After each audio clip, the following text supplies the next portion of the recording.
in all of our lives, 20% of the activities that we engage in provide us with 80% of the pleasures in our life.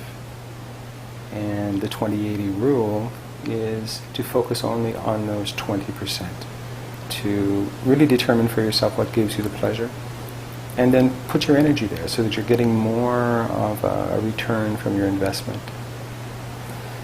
That doesn't mean that you all have to quit your jobs. Because that's where I was going.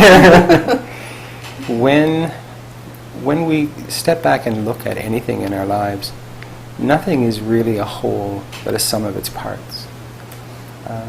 So it's really a matter of each of us assessing for ourselves which aspects of which engagement really provide us with the pleasure and focus then. The rest of the stuff gets done. I may be a people person, I may enjoy the social contact, and I may not necessarily enjoy proofing documents. Just don't put so much energy into resenting the proofing of the documents, for example, but really appreciate and be grateful for what does give you pleasure there. And you'll find that it changes immensely the experience that you have in whatever the situation happens to be.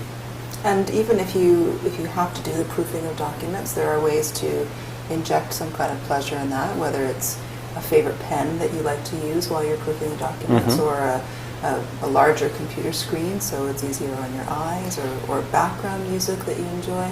And another aspect that we can look at is everything generalizes. If I'm focused on the things that I enjoy, then that enjoyment generalizes to everything else. And it'll at least take the edge off of the few things that we focus on that makes life miserable. So that's in essence the 20-80 rule. Learning to break down everything into its components and really determine for myself how I relate to each and every one of those aspects, and not see the whole thing as influenced by one or two areas that really maybe not as enjoyable as they could be. Thanks, Homer. And hopefully that's a little clearer for our viewers.